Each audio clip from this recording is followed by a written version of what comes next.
stars come out and all that comes. I just can't get enough. Dance the night away, let somebody drink a little more. And it goes like this. Party rock is in the house tonight. We found love, thinking what the hell? The money's running high. DJ, what you waiting for? Sejam muito bem-vindos ao Sua Essência, o podcast que acredita que inspirar nasce daquilo que somos por dentro. Aqui, histórias reais se conectam, transformam e inspiram. Eu sou Ana Cecília Crispim e eu vou te levar a uma jornada inspiradora. Antes de apresentar minha convidada, eu quero agradecer o meu patrocinador oficial, a Zomax, parceiro oficial do nosso podcast. A empresa atua como consultoria em nutrição animal e é representante das Rações Comigo. Também trabalha com venda de ração, suplemento mineral e farelo de soja comigo, oferecendo consultoria nutricional tanto para bovino de corte quanto para bovino leiteiros. É uma honra tê-los como parceiro.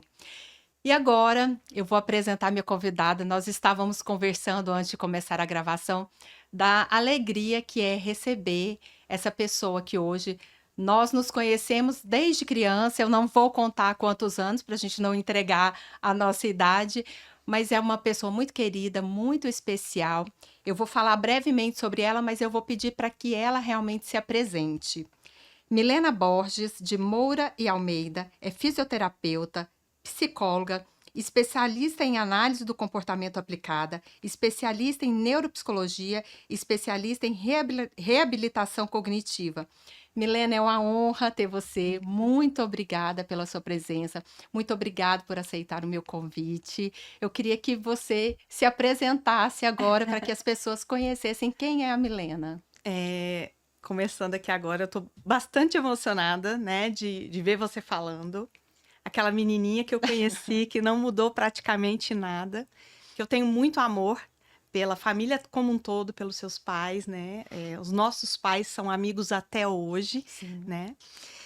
Enfim, é uma emoção muito grande estar aqui. Quando você leu o meu currículo, me veio um filme aqui, e a Milena Borges, ela é filha da Maria das Graças, professora, falecida há 11 anos. Ela é filha do José Ezequiel, ela é esposa do Pedro, que é fisioterapeuta, e ela é mãe do Samuel. Então, acima de todos os currículos, tem a filha, tem a irmã da Isabela, tem a tia do Ian e do Yuri, tem a esposa do Pedro, que sem ele eu não conseguiria nada desse currículo que está aí, e a mãe do Samuel, né, que é um jovem de 18 anos, o amor da minha vida, um filho que eu esperei muito, que eu desejei muito, e veio perfeito como eu pedi. Eu lembro que na véspera dele nascer, um domingo, a gente foi à missa, eu agendei o parto dele, né, para o Pedro poder ficar a semana toda comigo, e eu pedi, né, que ele fosse uma criança tranquila, que ele fosse uma criança que só tivesse boas referências ao redor dele, que ele só tivesse amigos verdadeiros, que ele não tivesse contato com coisas ruins, com a maldade. E Deus me mandou ele do jeitinho que eu pedi. Talvez ele tenha interpretado um pouquinho ao pé da letra.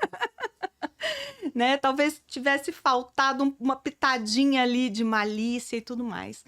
Mas, enfim, o Samuel é uma criança, é um adolescente no corpo numa mente de uma criança, porque ele tem o diagnóstico, né, do transtorno do espectro. Ele é um autista nível 3. Quando a gente fala de autismo nível 3, a gente está falando de um indivíduo que requer suporte, né, o tempo todo. Talvez não em todas as áreas, mas ele requer suporte. Então, ele requer suporte nas suas atividades de vida diária, ele requer suporte na sua comunicação, ele requer suporte na interação social. Então, por isso, ele é um nível 3. Milena, eu me emocionei muito Eu também, também. muito mesmo. Eu te falei mais cedo que você era uma pessoa que eu queria muito que estivesse aqui. Então, quando eu comecei esse projeto, eu escrevi o nome das pessoas que eu fazia questão de receber, e você é uma dessas pessoas. Então, realmente, é uma emoção muito grande. Como você falou, nós temos uma história de muitos anos, uma história das nossas famílias. Então, é uma honra ouvir você falando, e também estou muito emocionada. Muito obrigada mais E, uma vez. assim, eu acho que só quem viveu aquela amizade de anos atrás é que entende, né? A gente não Sim, se vê há décadas, né? A gente não conversava, não somos da mesma geração, eu sou da geração do seu irmão do meio, isso. né? Assim, a lembrança que eu tenho é de uma menininha doce, o rostinho é o mesmo. E eu acho que só quem viveu aquilo que a gente viveu na nossa infância é que entende que pode se passar anos, que quando a gente se encontra é um amor. Eu posso dizer que é amor. E só a gente que viveu aquilo ali em Minasul, na Sociedade Anônima de Mineração de Amianto, que é a Vila da Isso. Sama, é que entende essas relações. É isso mesmo. E aí você falou sobre a questão da sua gestação, né? Quando nós ficamos grávidas, nós idealizamos Sim, muitas coisas, nós sonhamos muitas coisas. E aí você falou sobre a vinda do seu filho, do Samuel, que realmente é um presente de Deus na sim, sua vida. Eu tenho uma fé muito grande, e eu tenho certeza que tudo que Deus manda para a gente é de fato um presente. sim, Talvez a gente não entenda algumas coisas, algumas pessoas às vezes se questionam, mas tudo que ele faz é tudo com um propósito. sim, E você ganhou um presente, sim, que, sim, que é o sim. Samuel. Mas conversando com algumas mães né, que têm filhos autistas, algumas compartilham sobre a questão do luto. Desse luto, quando você descobre o diagnóstico. Eu queria que você contasse para a gente como foi isso, como Uhum. foi esse início, essa descoberta, e como foi receber esse diagnóstico. Eu acho que primeiro eu tive luta para depois eu poder me permitir viver o luto, certo? Hum. Quando o Samuel nasceu, que foi realmente uma criança muito planejada, muito desejada, eu via que tinha alguma coisa diferente. E aí foi aí que começou a minha luta para dizer, olha, existe alguma coisa aqui. E como ele sempre foi uma criança muito desenvolvida, motoramente falando, muito esperto, parecia que só o que faltava era a comunicação, né? O atraso dessa fala. Apesar de que a minha irmã, ela fala que ela via também diferença nessa questão da interação. A minha irmã é madrinha dele. Então, ela ia lá em casa e ela falava que parecia que todas as vezes que ela ia lá, era como se ele a estivesse vendo pela primeira vez. Então, ela chamou um pouco de atenção em relação a isso, e ela me disse que eu neguei. Porque como eu conhecia o autismo da minha época de faculdade, cheguei a atender crianças autistas, eu via que ele era muito diferente, né, em relação à independência. Então, o autismo que eu conhecia na minha época acadêmica era aquele autista com um comprometimento, uma deficiência intelectual associada, grave, um comprometimento físico, enfim. Então, eu não conhecia eu não conhecia o espectro. Eu E conhecia o nessa autismo em si. época, Milena, pouco se falava sobre o Muito autismo. pouco se falava sobre autismo. Muito pouco. Principalmente em Goiânia. Sim. Se falava sim em São Paulo, tanto é que a primeira equipe que acompanhou o Samuel foi uma equipe de São Paulo.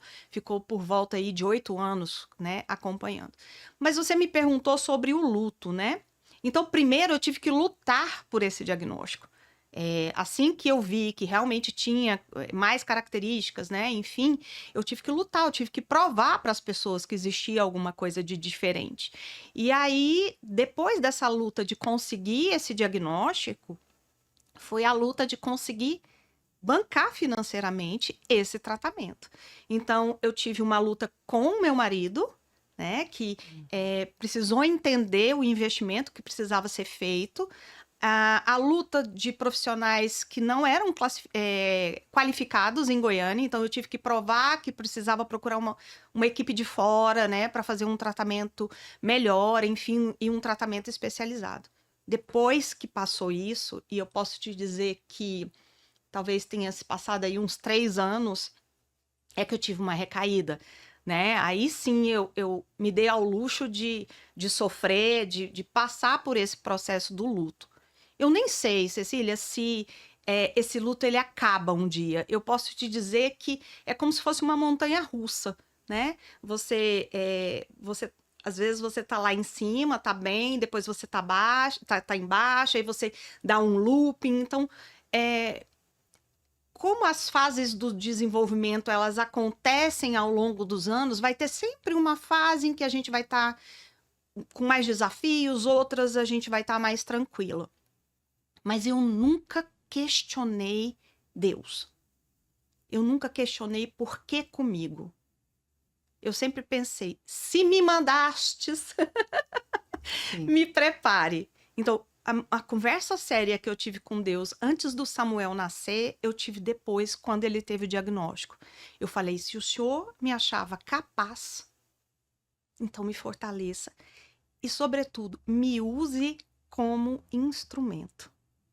Para que eu possa levar tranquilidade para as pessoas, para que não vejam o autismo acima do indivíduo.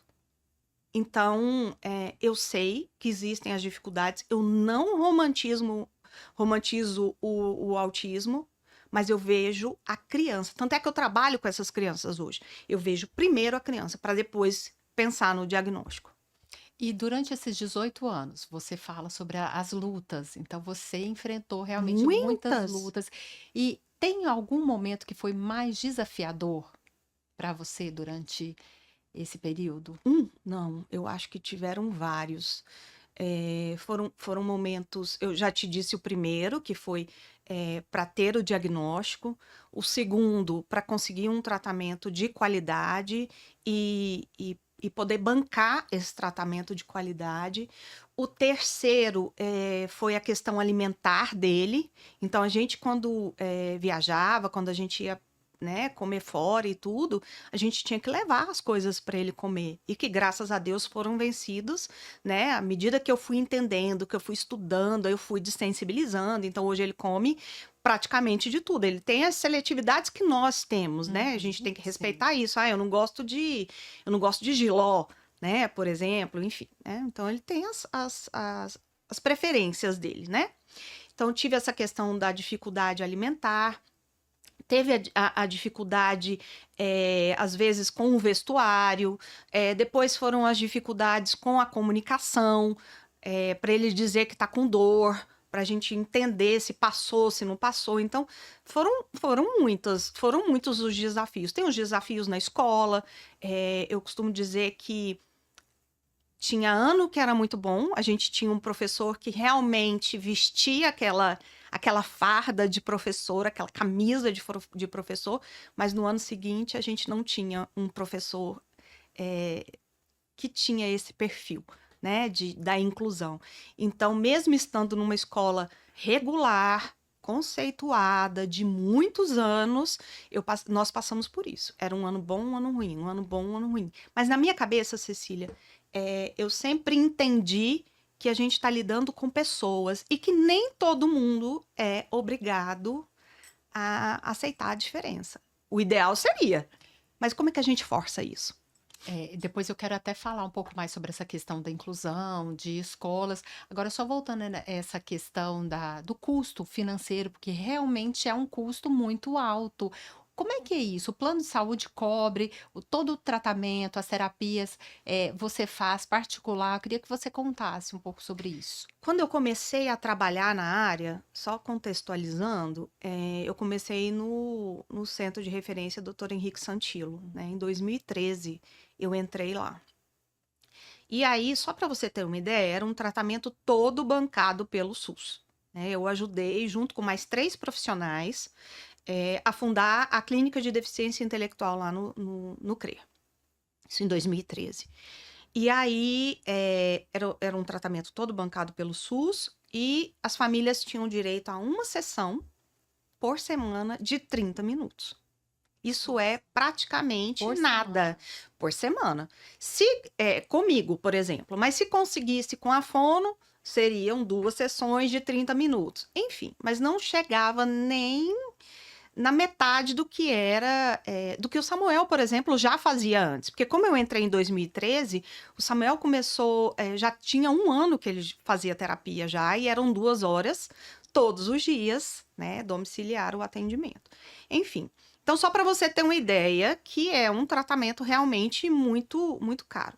Hoje, os planos de saúde, eles dão essa oportunidade, né? Como que a Eles gente fala? cobrem. Eles cobrem, né, esse custo. Muitos, às vezes, em cima de liminares, em cima de processos judiciais. Eles não fazem isso, assim, de tão bom grado. Mas aí a gente pode entrar numa esfera de que alguns profissionais também abusaram dessa questão. Então, tem essa questão também. E o valor agregado a esses atendimentos é muito inferior. E o custo que a gente tem de formação é muito alto. Então, as especializações que a gente precisa ter, os testes que a gente precisa ter, o material que a gente precisa ter, ele é de alto custo. A gente não pode parar de estudar o tempo todo. Tanto é que se a gente for pesquisar, quando o Samuel nasceu em 2007, o que a gente tinha de estudo sobre o transtorno do espectro, e o que a gente tem de estudos hoje sobre o transtorno do espectro. Então, o tempo todo o investimento é muito alto. O plano de saúde não consegue. Ele precisa ser acompanhado por uma equipe multidisciplinar. De preferência. Quais são os profissionais que acompanham? Naquela época, em 2013, quando eu entrei no CRE, na época do Samuel ali, no diagnóstico em 2011, 2012, mais ou menos, eu ficava meio desesperada quando eu escutava isso. Só que na minha cabeça isso era muito tranquilo, porque eu ia de fato no que ele precisava. Lá atrás eu já entendia isso, que a gente tem que ir no foco, aquilo que a criança precisa nesse momento. Mas antes, os médicos mandavam no pedido fono, TO, psico, música, ecoterapia, e tudo que você pensar. Era muita coisa que era pedida. Até em determinado momento eu ainda estava no CRE e eu escutei um médico falando, um médico que eu gosto muito, que eu admiro muito, né, um neurologista, um neuropediatra, que é o Dr. Hélio van der Linden. Eu falo que eu sou fã de carteirinha dele, eu sou presidente do fã-clube dele. Uma ousadia minha, né? Porque todo mundo gosta muito dele, deve ter outras pessoas que falam isso também. Mas aí ele falou um dia, ele falou, olha, a gente vai dar preferência para aquilo que a criança precisa naquele momento, neste momento. Quando ele falou isso, eu falei, meu Deus, eu vivi para ouvir isso, porque eu sempre acreditei nisso. Então, hoje, eu vejo ele mesmo fazendo isso. Então, recentemente, ele me encaminhou uma paciente de 2 anos, uma tchutchuca de 2 aninhos, e ele deixou bem claro para a mãe, olha, vamos começar com a análise do comportamento agora, e após 6 meses, 3 meses, após 3 meses você volta aqui, dependendo da evolução dela, a gente já entra com a estimulação fonológica. Porque se ela não tem os pré-requisitos, não tem como a gente começar com a estimulação fonológica. Sim.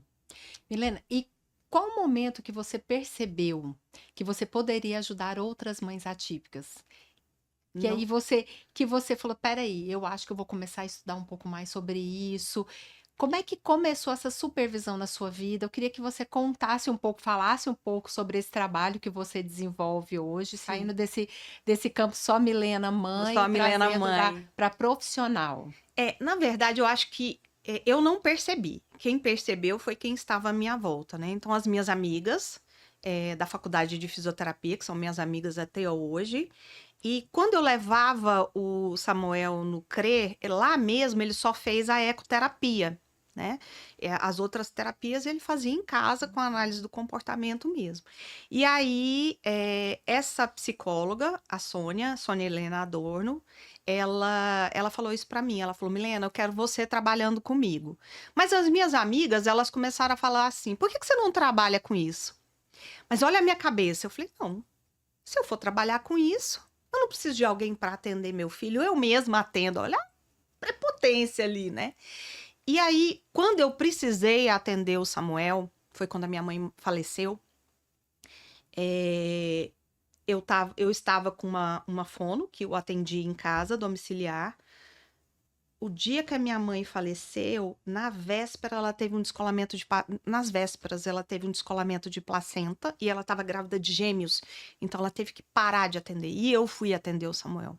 É óbvio que eu estava enlutada da minha mãe e eu não conseguia treinar alguém para fazer esse atendimento, porque também não dava para trazer o pessoal de São Paulo. Porque esse treinamento era feito por você. Acabava sendo Você feito treinava por mim. os profissionais. Acabava sendo feito por mim, porque como eu trazia uma equipe de São Paulo, para não perder o investimento, que era muito cara a diária delas aqui, eu tinha que pagar a diária delas, eu tinha que pagar a hospedagem, eu tinha que pagar o transporte, eu tinha que pagar o transporte delas virem, né? Então, era muito caro. Eu comecei a acompanhar o que elas faziam, treinando uma aplicadora, que é o que a gente chama de AT. Certo? Então, ao longo dessas vindas delas, que foram várias vezes ao ano, elas vinham de 2 em 2 meses, eu já estava me formando. Minhas amigas, observando isso, começaram a falar: por que você não atende? Para não pagar para elas virem, eu treinava a aplicadora quando precisava trocar, certo? Aí, numa dessas, né, delas falarem: por que você não atende? Eu falei: não, porque senão eu mesma atendo meu filho e tal. Precisei atender meu filho, porque eu estava enlutada, não conseguia treinar ninguém. E quem disse que eu conseguia atender meu filho? Minha funcionária, que está comigo há 22 anos, ela virou para mim e falou assim: Milena, não dá. Então, como que eu separo a mãe da terapeuta, enfim, né? E aí foi uma frustração para você, sobre essa questão de como as terapias entraram na sua vida. Sim, foi uma frustração muito grande não conseguir ser a terapeuta do meu filho. Você me perguntou como que eu entendi que eu poderia ajudar pessoas. A partir do momento que eu vi que eu não conseguia ser a terapeuta do meu filho, eu vi que eu poderia ser instrumento. Aí a psicóloga que trabalhava com ele no CRER, na ecoterapia, falou: eu quero que você trabalhe comigo. Eu falei: gente, as pessoas estão acreditando mais em mim do que eu mesma, eu vou tentar. E foi aí que eu fui. Só que foi tudo muito orgânico, muito instintivo. Lá dentro, quando eu comecei a trabalhar no CRER, que eu comecei a atender as crianças, eu vi que as famílias ficavam de fora. Eu falei: não, mas peraí, eu fico de dentro.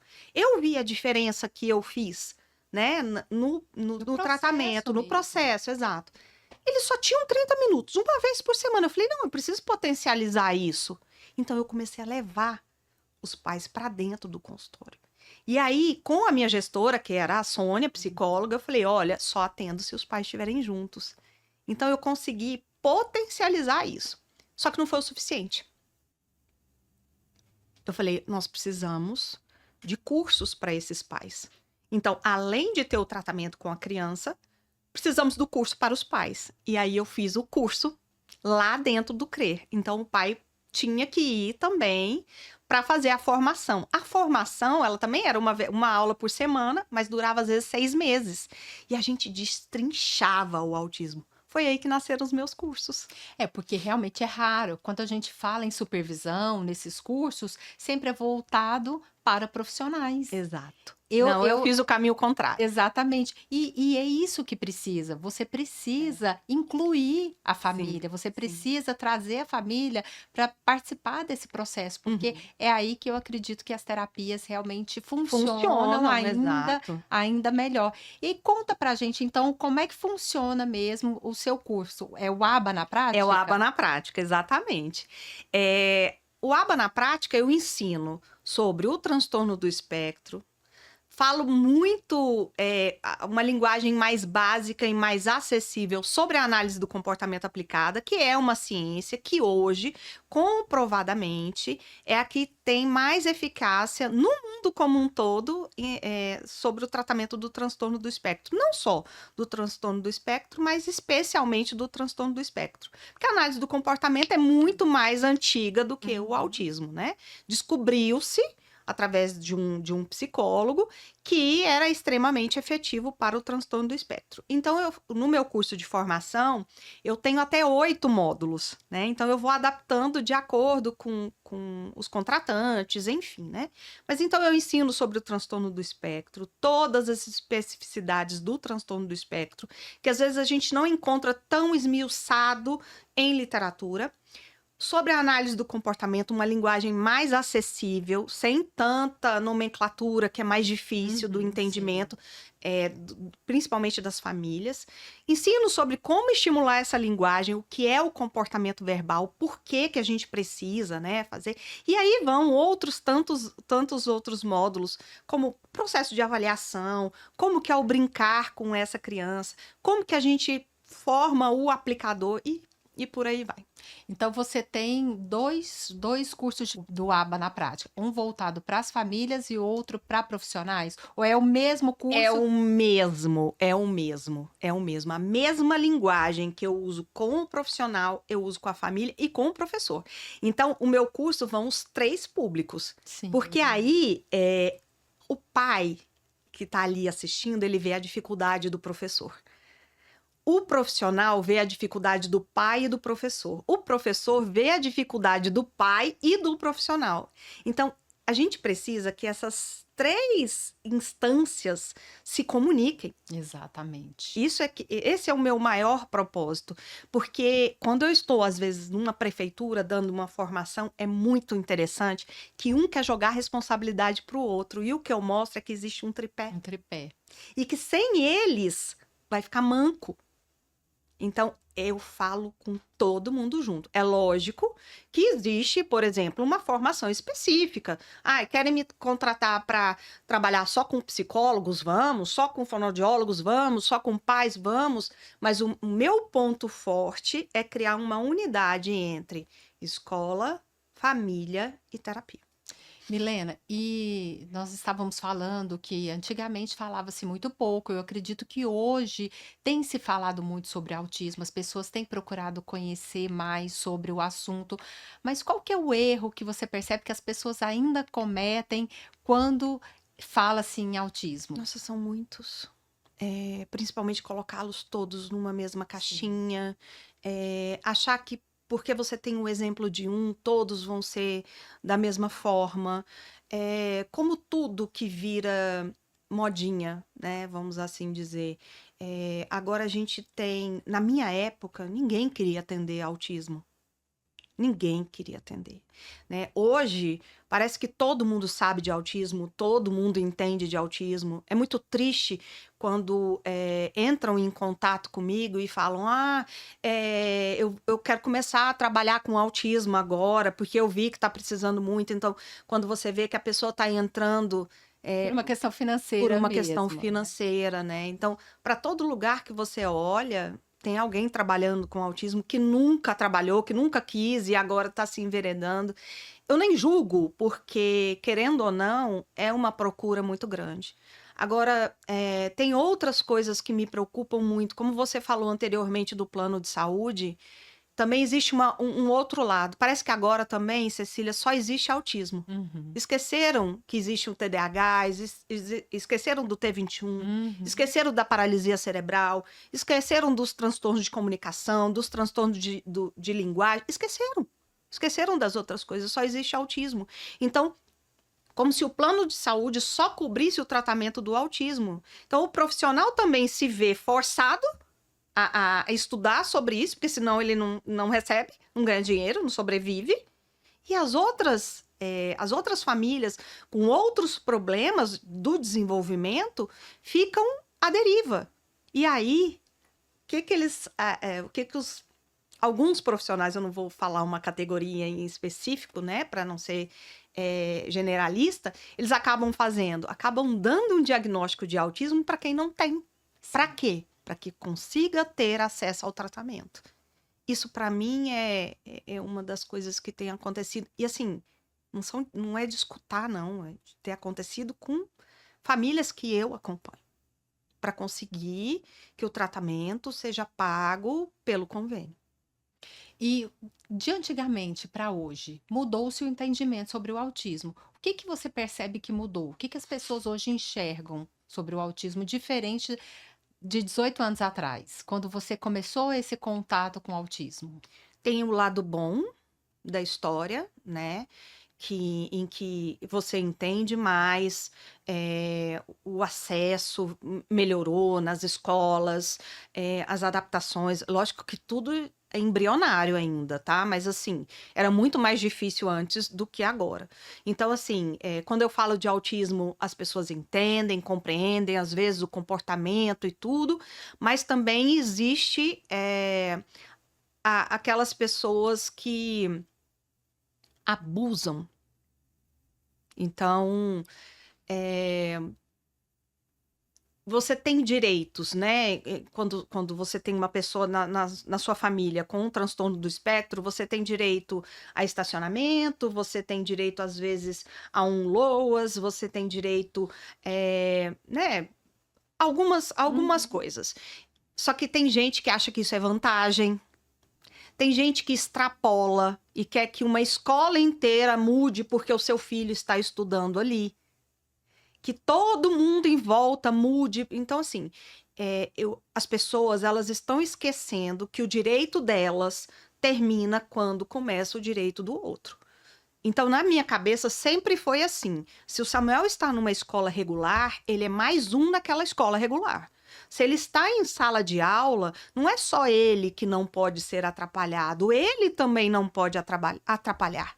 Então, eu penso que para uma criança ou um adolescente estar inserido em sala de aula, tem que ter um preparo no contraturno. Não dá para simplesmente ele ir ali e esquecer o direito de outros 25, 30 indivíduos que tem ali. Ele não é um único.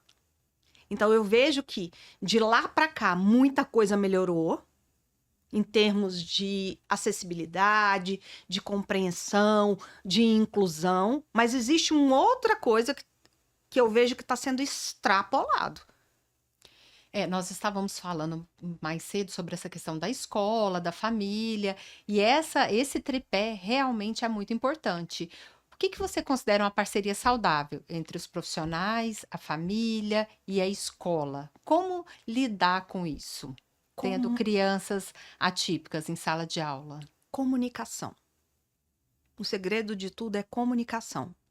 Então, a família tem que ser muito sincera das dificuldades e dos objetivos que ela espera de cada um, né, dessas esferas aí. Então, assim, o que que eu quero do meu terapeuta? O que que eu quero do tratamento? O terapeuta ser muito sincero com a família e dizer o que que ele consegue fazer, né? E dizer aí um plano a curto, médio e longo prazo. E a escola deixar bem claro quais são as obrigações e deveres, né? E a família a mesma coisa. Então, tem que ter uma comunicação no sentido do seguinte: se eu estou trabalhando com essa criança um desfraude dentro de casa, todo mundo ali tem que trabalhar esse desfraude. Então, não dá para, por exemplo, acreditar que a escola sozinha vai desfraudar essa criança. Porque todos os coleguinhas, a escola desfrauda. Não. Não dá. Não dá para dar essa competência só para o terapeuta também. Se o terapeuta está trabalhando para que essa criança tenha contato visual, para que ela saiba esperar, a escola tem que se comprometer a trabalhar isso também e a família também. Milena, mas a escola não é terapia. Concordo plenamente que a escola não é terapia, mas se aquela criança levanta, o professor tem que entender por que está levantando, tentar ver se fica mais sentado. Então, o que eu vejo, às vezes, é essa falta de comunicação. Às vezes, a escola, isso pela minha experiência, não é a minha experiência pessoal, é a minha experiência clínica mesmo, né, com as minhas crianças. E eu sempre falo isso quando eu vou fazer uma visita escolar. Eu falo assim: Cecília, por favor, se acontecer alguma coisa com a Mariazinha, você não espera o negócio ficar feio para me falar. Você já me chama antes. Então eu falo assim: hora que você vê um princípio de incêndio, você já me chama. Não espera o negócio estar aquela labareda já para me acionar. Exatamente. Muito o que fazer. Exatamente. E é o que normalmente acontece. Então a escola vai segurando segurando, segurando, segurando. A hora que a coisa está insustentável, é que ela vai acionar ou um profissional ou a família. E isso acontece com o profissional e isso acontece com a família também. E por isso a importância dessa transparência. Comunicação. Muito importante isso. A família, ao matricular, antes de matricular, na verdade, a gente fala que antes de matricular Sim. aquela criança, aquele adolescente naquela escola, é importante que já fale sobre o seu filho, explique para a escola, já traga essa transparência, essa comunicação, justamente para que escola e família possam caminhar lado a lado. E assim como os profissionais que acompanham. Então, é preciso isso, que as portas estejam abertas para receber sempre a família, sempre esses profissionais, porque, de fato, o objetivo, eu sempre costumo dizer que o objetivo final é o desenvolvimento daquela criança, daquele aluno. Então, a gente precisa mesmo dessa parceria e dessa transparência, porque quando você se coloca ao lado ali daquela família, ao lado do profissional, eu tenho certeza que os resultados aparecem. Eu já Sim. tive experiências muito boas, justamente por ter famílias muito parceiras dentro da Sim, e tem que escola. ser. E tem que ser. Afinal de contas, quem quer que a criança seja alguém? Quem quer que a criança aprenda? Quem quer que a criança seja diferente ou melhore? É a família. E aí, num dos meus cursos, tem um módulo que é só sobre escola. Eu falo, olha, a escola ideal, ela não é aquela que é próxima à sua casa. A escola ideal não é aquela que seu outro filho estuda. A escola ideal não é aquela que você estudou. A escola ideal não é aquela que você acha que é ideal. A escola ideal é aquela que você conhece os objetivos, os propósitos, você acha que se encaixa com a sua criança. A escola ideal é aquela que permite que o profissional que você precisa, que vá até lá para cuidar, né, da sua criança, ela aceite esse profissional. Essa é a escola ideal. Eu acho que o que falta é a família entender quais são os verdadeiros papéis que são desempenhados na escola. Ele vai, às vezes, muitas famílias vão lá para que a escola crie o seu filho, a escola eduque o seu filho. Não. Gente, para mim é muito claro. Não sei se é porque eu sou filha de professor, né? Então, assim, fui criada na coxia. Uhum. Para mim, o papel da escola é de ensino-aprendizagem. Então, ali é uma pequena parcela da sociedade que está ali. São muitos universos ali, né? Numa sala de aula. E é um compromisso civil, é um compromisso educacional. E é tão interessante isso, Milena, porque muitas vezes os papéis não ficam claros. E precisa. Muitas vezes Precisa. se mistura. Peraí, qual é o papel da escola? Qual é o papel da família? Exato. Então, quando esse papel não fica claro, quando existe essa Aham. mistura, a gente não consegue ter um resultado Isso tudo positivo. é falta de comunicação. comunicação. E o que você acha que precisa para que inclusão aconteça de fato? Deixe de ser apenas um discurso, porque muito se fala em inclusão. Uhum. Então, é um termo que as pessoas usam muito, da importância da inclusão, e realmente é muito importante. Mas o que realmente precisa? Porque às vezes a gente sabe que a inclusão fica muito no discurso. Uhum. Eu costumo criticar aquilo que eu já tentei fazer, aquilo que eu já me coloquei no lugar. Então, assim, eu já estive numa sala de aula. Eu sei o quão difícil e desafiador é. Eu sei o quão difícil e desafiador é ser mãe de um indivíduo dentro do espectro. Eu sei o quão desafiador é trabalhar com esses indivíduos. Eu sei o quão desafiador é ser mãe dele. Então, eu acredito que você, antes de criticar, você tem que conhecer. Para trabalhar com inclusão, você tem que estudar. Você tem que conhecer. Você tem que saber a realidade de cada um dessas 3 esferas aí. O que é ser mãe, o que é ser terapeuta e principalmente o que é ser professor. Porque mãe, muitas vezes, por mais que você tenha mais de um filho, é só vocês ali naquela casa. Certo? O profissional, no máximo ele vai para um grupinho, mas é ali, ó, os dois, ambiente estruturado. Agora, sala de aula é selva. Sala de aula é selva.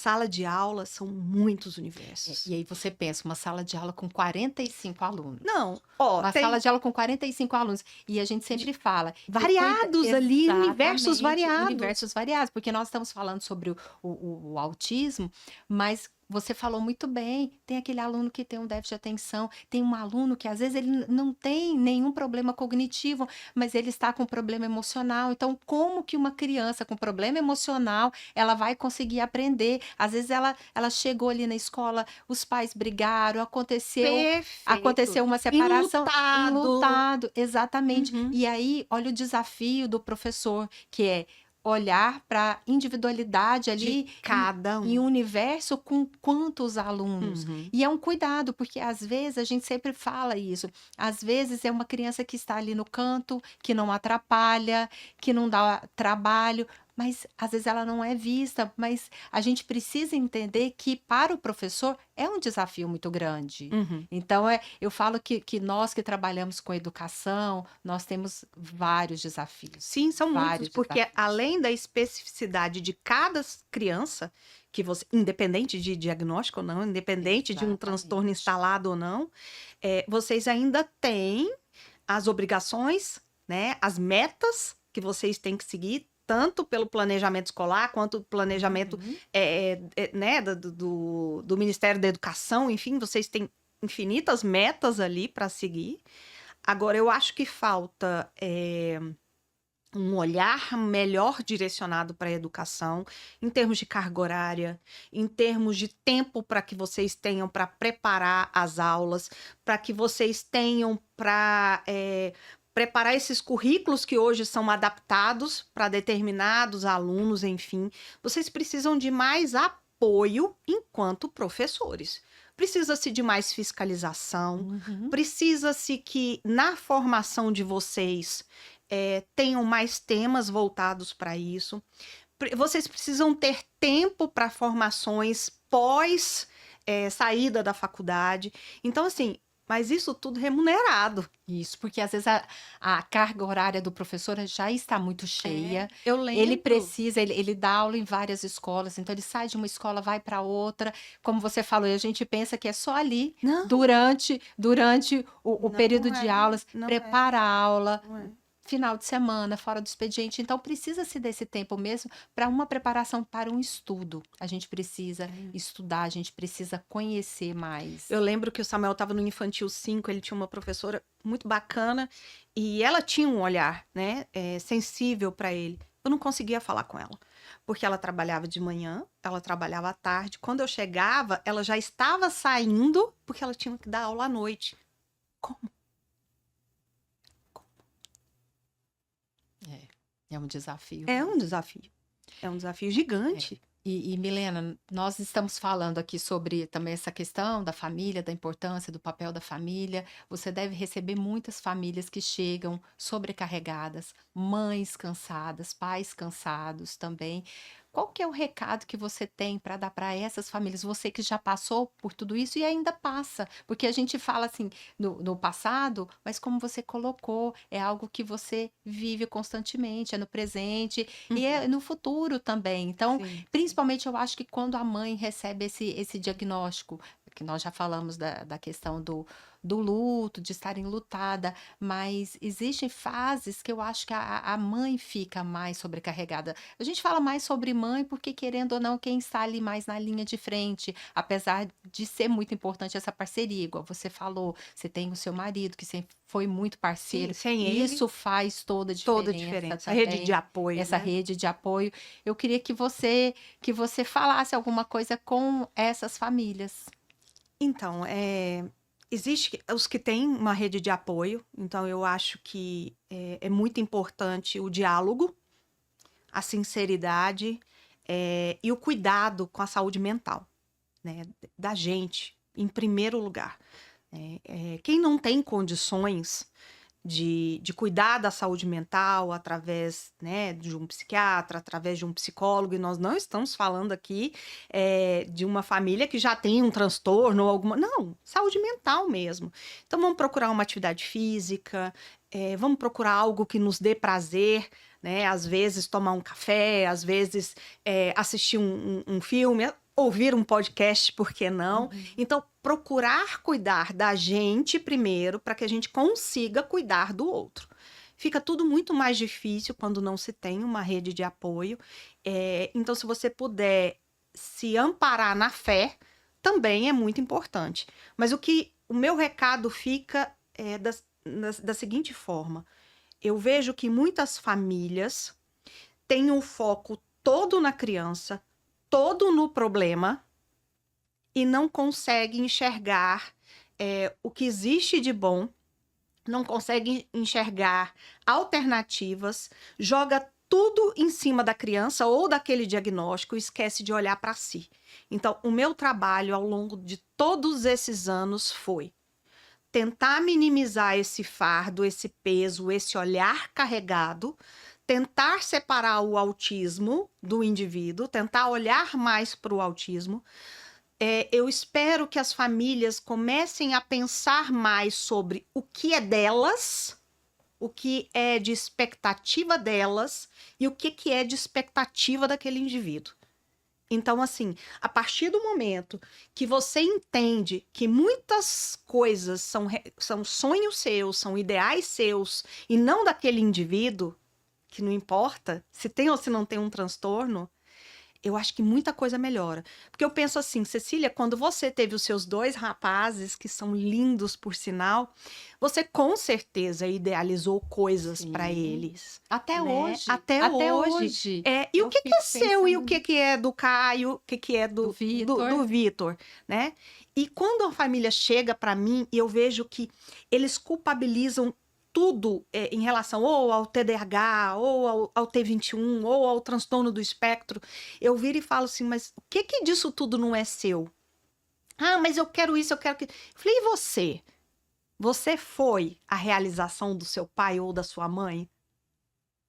Então, a minha dica é essa, cuidar da saúde mental, procurar de alguma forma fazer algo para liberar esse estresse, porque muitos dos comportamentos que a gente vê de crianças e adolescentes são reflexos dos pais. E diálogo. Diálogo, comunicação. Tanto no transtorno do espectro que a gente precisa de comunicação, mas na relação também. E tem ainda alguma coisa que você sonha em construir em relação ao autismo, a sua supervisão? Sim.